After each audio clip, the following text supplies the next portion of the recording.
Sa iba pang balita, ilang beses nagpaputok ng flare ang ilan sa artificial island ng China sa West Philippine Sea. Sa gitna ng Maritime Domain Awareness Flight ng Philippine Coast Guard, sakay ang PTV News at iba pang mamamahayag. Bumisita rin ngayong araw sa Pag-asa Island si Senador Erwin Tulfo na nanguna sa paggunita ng Araw ng Kagitingan. Yan ang ulat ni Patrick De Jesus.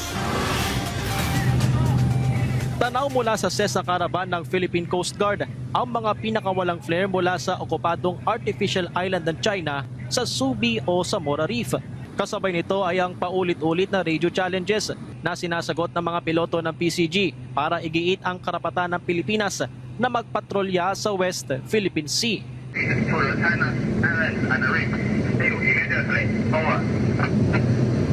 Philippine Coast Guard Aircraft PCG 2081 and we are conducting routine maritime patrol. We will proceed to our destination. Over.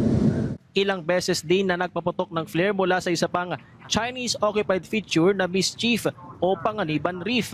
Nagtuloy-tuloy ito habang isinasagawa ng PCG ang Maritime Domain Awareness o MDA flight sa lugar.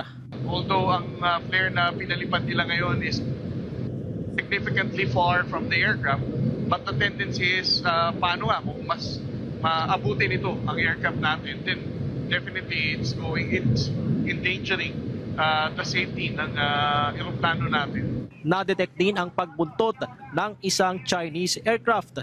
Mga gaano siya kalapit, sir, from our aircraft?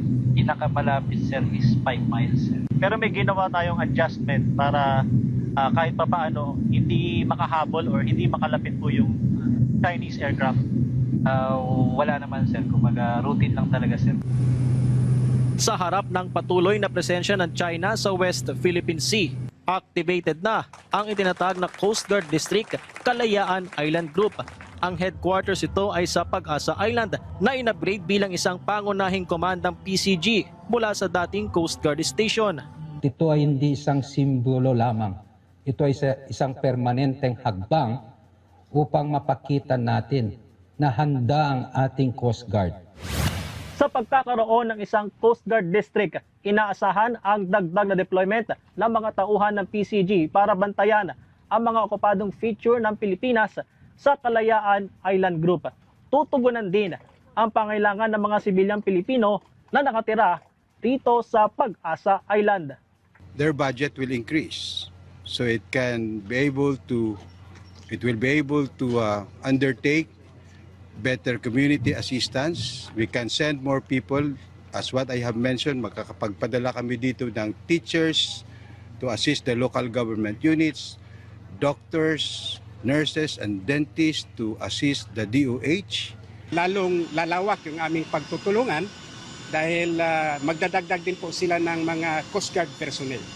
Isa namang senior officer ang mamumuno sa bagong Coast Guard District. Daragdagan din ang nakatalagang barko at eroplano sa Kalayaan Island Group. So it will mean more law enforcement operation and we will ensure na ma-protect natin ang ating karagatan dito. Kasabay nito ay bumisita rin sa unang pagkakataon sa Pag-asa Island si Senador Erwin Tulfo. Bilang chairperson ng Senate Foreign Relations Committee, tiniyak ni Tulfo ang pagsuporta para sa karagdagang development sa Pag-asa Island at iba pang maritime features sa West Philippine Sea. Iginiit din niyang hindi dapat isuko ang KIG. Nakakalungkot kasi there are people na let's just give this up. Hindi sa atin ito. It's really painful. Sa 2027, mag-allocate tayo ng pondo rito sa GAA. I will propose na ayusin ito, mga facilities.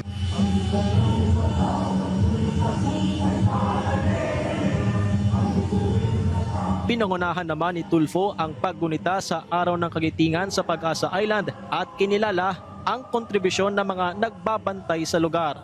Mula sa Kalayaan Island Group, West Philippine Sea, Patrick De Jesus para sa Pambansang TV sa Bagong Pilipinas.